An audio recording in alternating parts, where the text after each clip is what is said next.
Hier liggen, voor zover bekend, de menselijke resten van 6 vliegers van de Royal Air Force. Hun vliegtuig, een Lancaster bommenwerper, stortte in september 1944 hier vlakbij aan de Hummeloseweg in Zelhem neer. Het vliegtuig had een complete bommenlading aan boord. De crash zorgde dan ook voor een enorme explosie. Wie die jongens zijn die hier liggen? 70 jaar lang was dat onduidelijk. Totdat de gemeente Bronckhorst in oktober vorig jaar besloot om het gecrashte vliegtuig te gaan bergen. Nabestaanden kregen eindelijk zekerheid. Hun geliefde sneuvelde hier. En niet zoals de Britse regering eerder zei, in de Waal. In deze documentaire gaan we op zoek naar die jonge jongens die hun leven gaven voor onze vrijheid.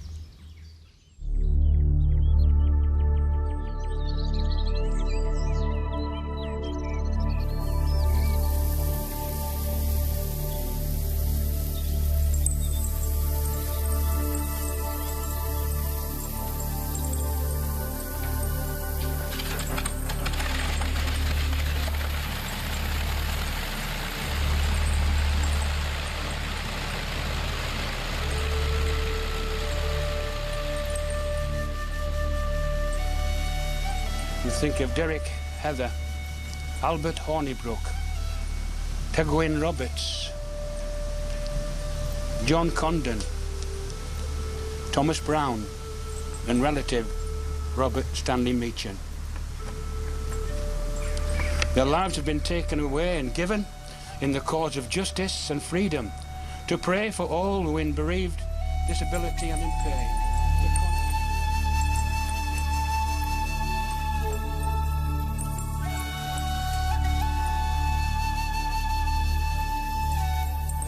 It's the nearest we've come. Yes. You know, if this is where ED470 went down, then... You found his grave? Yes, exactly, we found his grave. Yes. That's right. You know, perhaps they died before the plane crashed, that they were somehow unconscious. You know, you hope for that it was not a painful... I mean, I'm sure it was a terribly frightening and awful experience, but maybe there was some...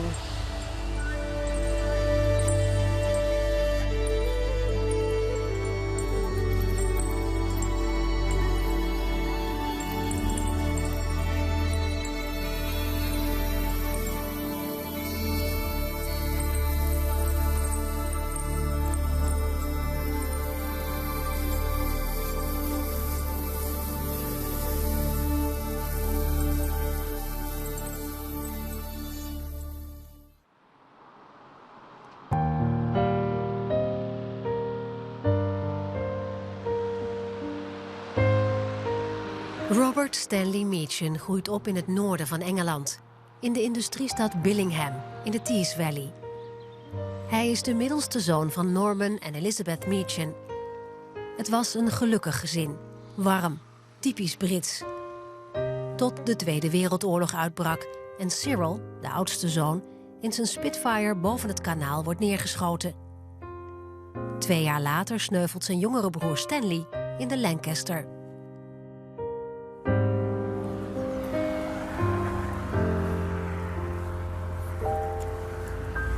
It's in the middle, about a third of the way down.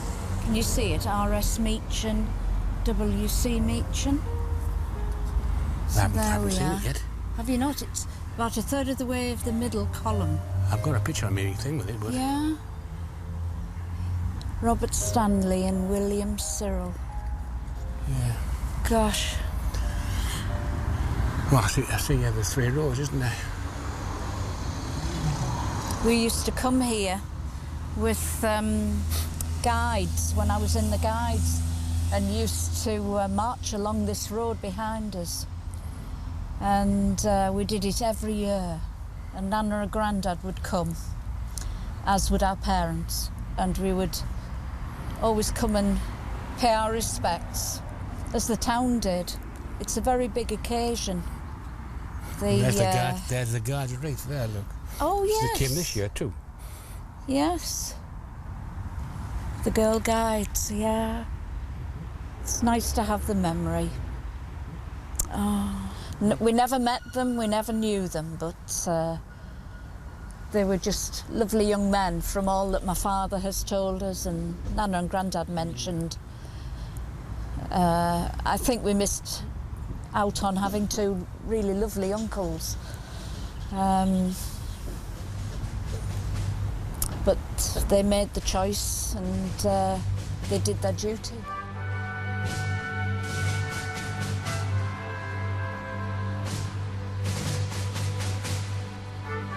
Stan en zijn crew waren gelegerd op de vliegbasis Skellingthorpe. Vanuit hier stegen duizenden Lancasters op om Duitse doelen te bombarderen. Het vliegveld is inmiddels verdwenen. Er is een herinneringsplaats en een monument.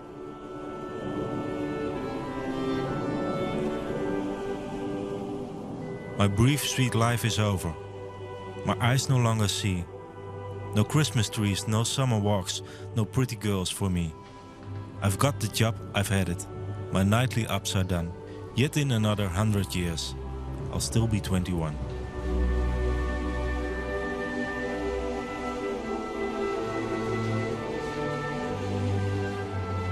Sister-in-law, my mum, is 90 now, you know, and Stan would have been older now, you know, so he's always there in his 20s. That we've got no other pictures. That and you know the poem, you know, when you see it, yet in another 100 years I'll still be 21. You know, it just brings it home to you, the sacrifice that they gave, the hundreds of them. That, but yes, the poem is beautiful.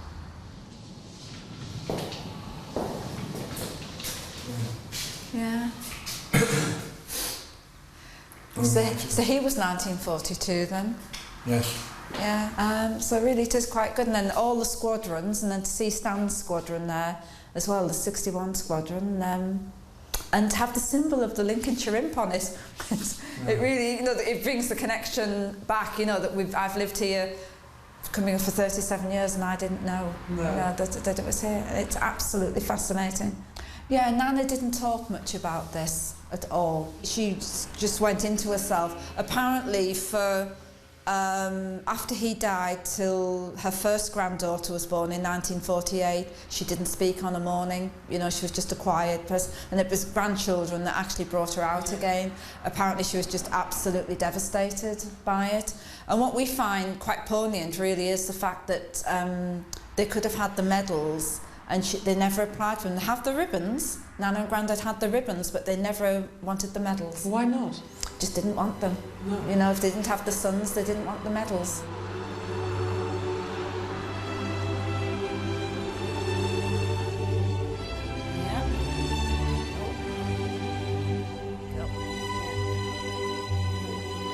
This book was written by Don Smith, and he was an English teacher. But he was one of the boys. But when he was young, he lived along New Road where my uncles lived and my father.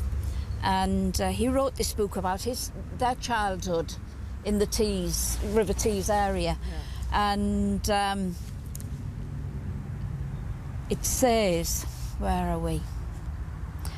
With bits of corrugated sheet or big cardboard boxes, we made camps under the branches of the elderberry and hawthorn bushes at the foot of the gully. And they played all these games, and what they finished one day, they would go back the next day, and they would pick up the story of wherever they were in the trenches. Well, as young boys, they played war. Yes. I mean, that's what we all did when it's we were ironic, children. Isn't it? You know, they played at war, and yet another 10 years on, they were actually at war. Yes, just to that bridge.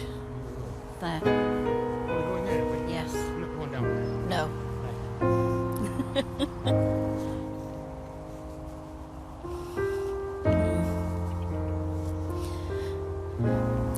Of that little army, those who in the end went away to the real war all survived. Others died in action, and some, of course, didn't return.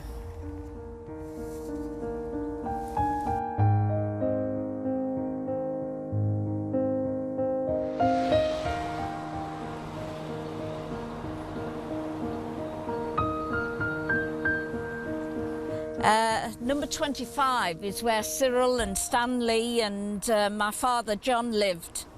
And it says that their father, Norman, was a very broad little chap. He was another keen gardener. Their mum had lovely russet apple cheeks. She spoke in a lovely, kindly voice. She was such a caring soul. I think that says a lot about her. And yes, the Davies lived there. The Pews lived at the next house next door. So yes, it's nice. We know where they lived and who they lived next to and the things that they got up to. How did they pick up their lives after the war? After the war, I think life just was very, you know, straightforward. It was a case of we get up, we go to work, and I don't know how they picked up. It can't have been easy, can it? You know, I know Dad noticed such a difference in them because they did go very, very quiet. And I'm not sure if they talked about them or not. They must have at some stage, but it took them a long, long time to get over the shock of losing both of the boys, you know. And do you ever get over such? I don't think you do. I know when Nana died in 1987,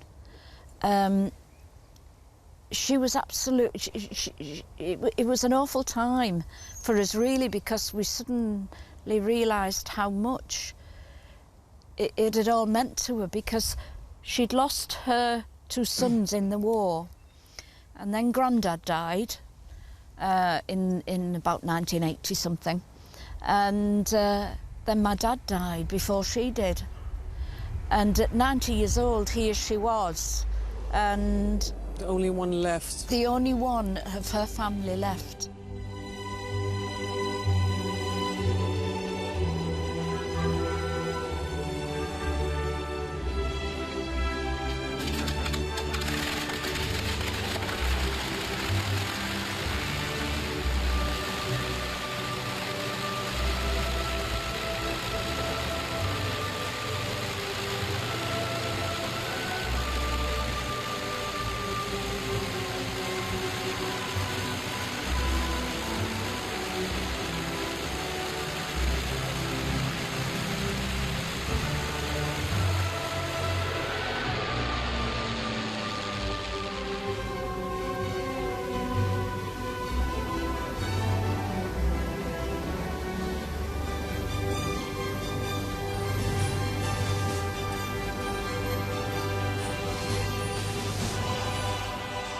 Het is zaterdagavond 23 september 1944...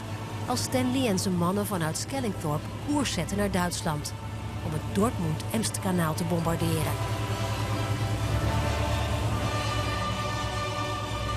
Daar aangekomen wil het bommenluik niet open. Met volle lading vliegen ze terug. Bij de grens krijgt een Duitse jager hen in het vizier. Hij schiet de Lancaster in brand. Alleen de staartboordschutter John Miller ontsnapt aan de dood. Hij springt uit het toestel. Bij Zelhem crasht het vliegtuig en ontploffen de bommen. John Miller rapporteert na de oorlog uitvoerig over zijn ontsnapping. Maar zijn verhaal komt bij nabestaanden niet aan. Miller is inmiddels overleden. We zagen hem van die kant komen. Daar kwam hij vandaan? Van die kant komen. En we hadden zo heel geleidelijk aan. Gingen onder en toe. Boem. Het was tijd van naar bed gaan. Dus opa die ging eventjes naar buiten kijken hoe het door was. Maar buiten was het lichter dan binnen. En toen kwamen we terug en die was wit als wit. En toen zei hij, vanavond gaat het niet goed. Dan kregen we je op dak. Hij zag het vliegtuig aankomen? Ja, brandend. En ja, nou, mijn broer en ik, we stortten elkaar aan. Natuurlijk nieuwsgierig, gauw achter opa langs schieten. Naar buiten toe hem te zien. Ja, dat kwam aan. Het was een grote vuurbal. En die begon steeds verder naar beneden te zakken. En dan zei hij, ja, nou, op een gegeven moment toen draaien we weg en boom, toen lag aan de grond. Toen kwam het spul naar buiten toe. Op de Hummelose weg en daar stonden ze allemaal te kijken. Een minuutje exploderen. En op een gegeven moment, ik heb ook nog nooit zo'n mooi vuurwerk gezien. kwamen de stukken van dat ding omhoog en boem. Toen zegt Mickey, die zegt, oh, maar moet je kijken, wat mooi. Ja, zegt mijn vader, aan de grond, dat is een boom. Nou, ik ben er de andere morgen naartoe geweest. Nou, je zat er wel te kijken, maar de Hummeloze weg, er was zo'n 1,5 meter grond bovenop, de waren ze met schoonscheppen. En dan zie je een enorme grote trechter in de grond. En er lag nou 1 stuk van een landingsgestel, voor of achter, dat weet ik niet. Met een band erop, dat lag er nog. En voor de rest, ja, overal stukken.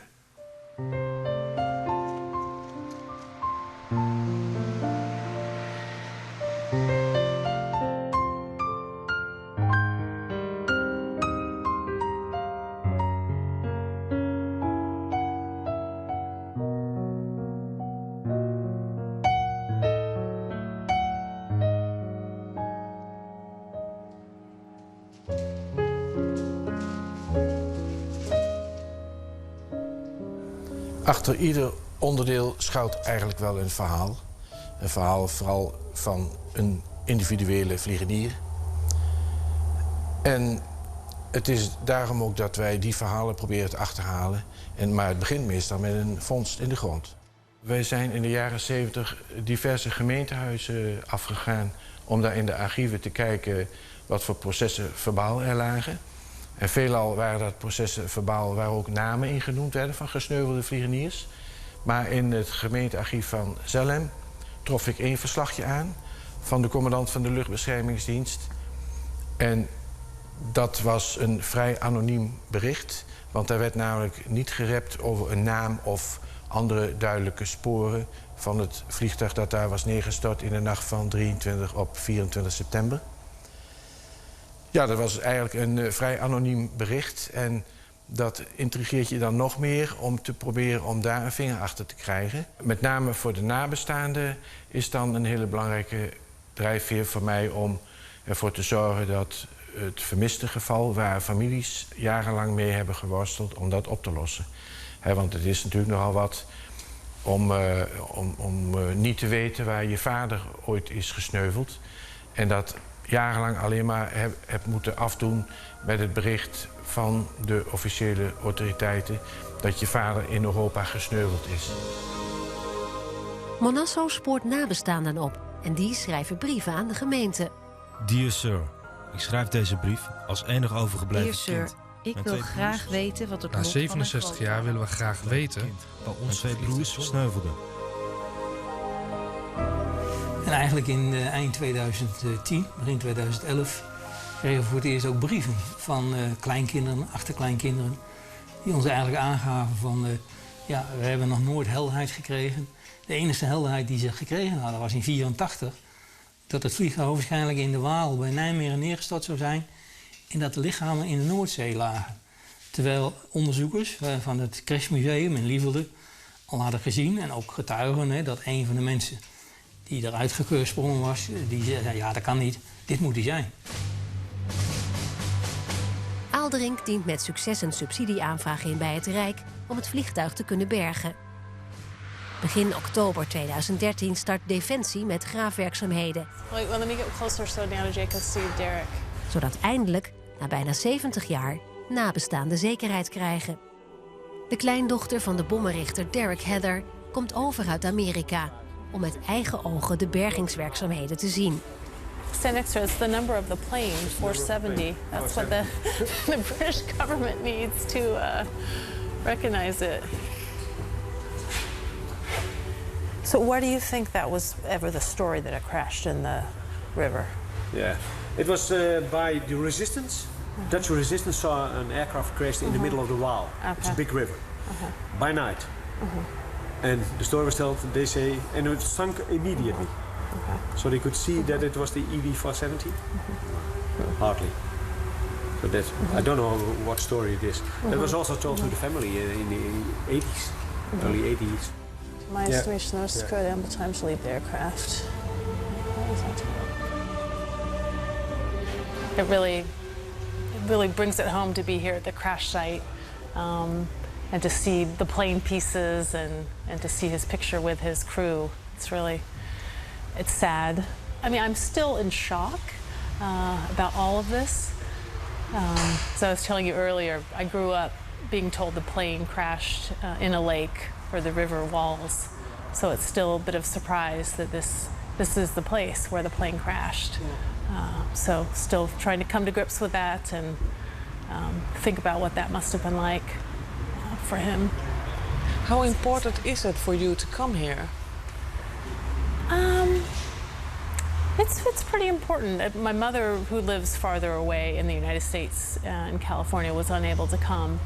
So I really wanted to be here for her to see pieces of the plane and to see what's being done here. Because it does mean a lot to her. I think she would be here if she could. And I feel fortunate to be here to see the truth, really, of what happened.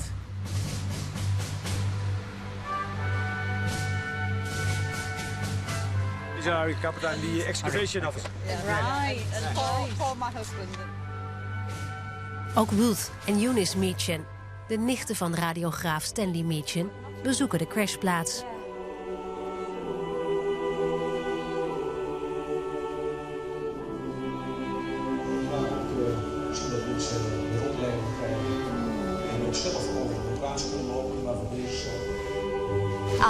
Right. Okay, Yes. Another plane under. Very humbling, because to see that you feel this much about this crew is incredible. That and it's giving us a new focus altogether. It is actually. Yes, it really is. Yes. That I mean, our father would have been so proud. He would. Our father would have been here. Yes. Yeah. If he was around, he would have been here. Yes. I was just going to say that he had very ill health, but if he'd been alive, he would have come here. Yes, wouldn't he, David? Yeah. But he would have been absolutely. That's why we had to come. Yes. Because of your family. Because of the family. Yes. Because of Dad and because of Nana and Grandad, who were just so bereft at losing their son. I'm glad we were up early and had breakfast and everything to be awake for them. That horrid sound. The explosion. Yes. But I mean, it's amazing that the... Ruth, is this what you expected to see? I don't know what we expected to see. No. I didn't think it would be so deep. No. Or that it would be going deeper. Yes. You know, I mean, it's the nearest we've come. Yes. You know, if this is where ED470 went down, then... You found his grave? Yes, exactly. We found his grave. Yes, that's right. Because I wouldn't actually expect you to find human remains. No. Not in that intense heat. It's almost Fort Knox. Huh? Okay, yes.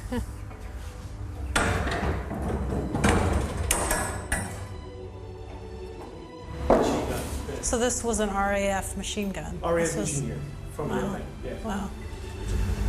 Come see this on here. Come take a picture.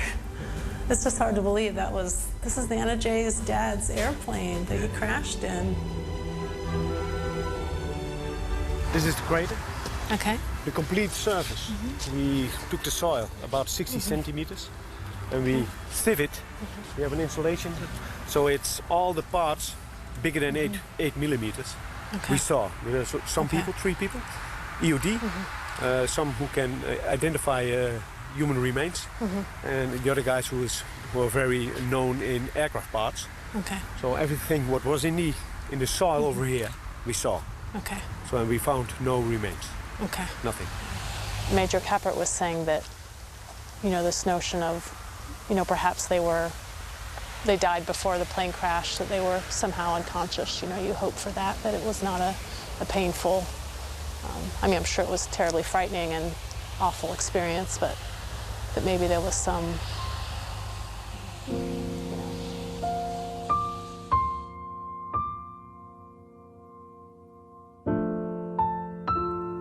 Zijn vrouw, Betty Heather, blijft alleen achter.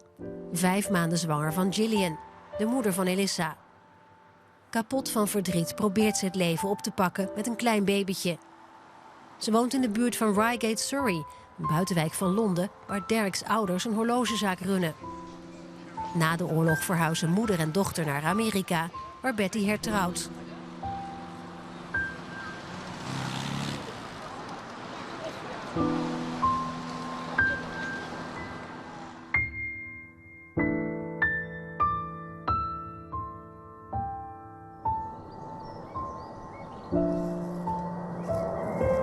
Elke 2 jaar bezoekt Gillian met haar kinderen en kleinkinderen Runnymede Memorial bij Londen. Hier worden alle vliegers van de RAF die geen graf hebben herdacht. Ook voor de Meachens is Runnymede Memorial belangrijk. Norman en Elizabeth waren er vlak na de oorlog.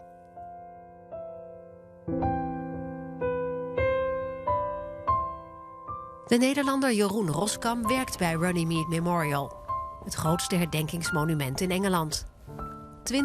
20.000 namen van vermiste vliegers zijn hier te lezen. Robert Stanley Meachin. Een van de 2 broers. Ja, dit is een van de 2 broers die door ons wordt herdacht op de Runnymede Memorial.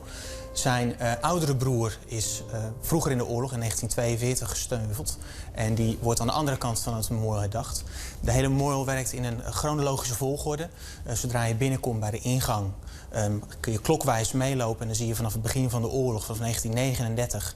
tot en met net aan de andere kant van de ingang tot 1945... worden alle mensen herdacht. Je merkt ook dat mensen eens in de zoveel tijd, of het nou 1 keer per jaar of eens in de zoveel jaar, naar deze plek toe gaan om daar toch een moment stil te staan bij hun familielid.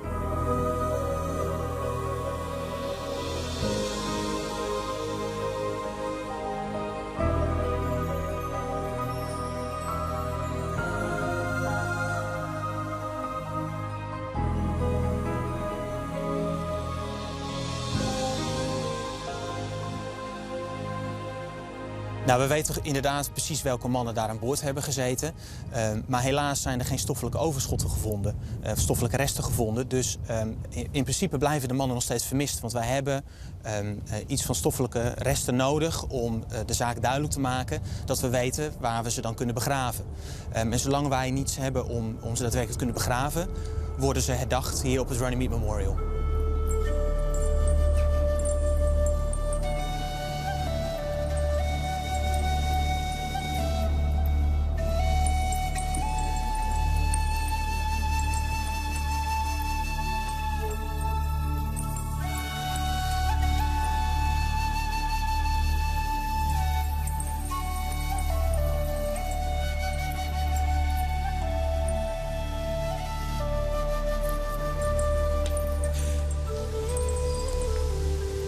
Right here?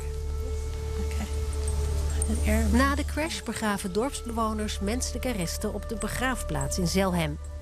Namen zijn nooit toegevoegd. Go stand by the...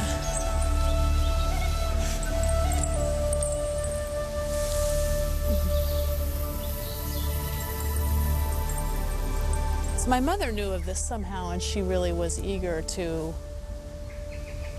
for me to come here and to see this and why do you take think pictures and maybe it sort of goes along with the never quite believing or never not having the finality, and I do have a memory too of her saying that she thought there was some memorial also near the river walls.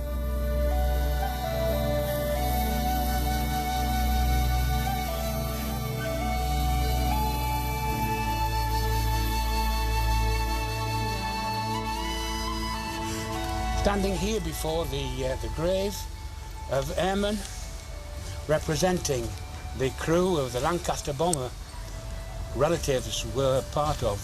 Think of Derek Heather, Albert Hornibrook, Tegwin Roberts, John Condon, Thomas Brown, and relative Robert Stanley Meachin.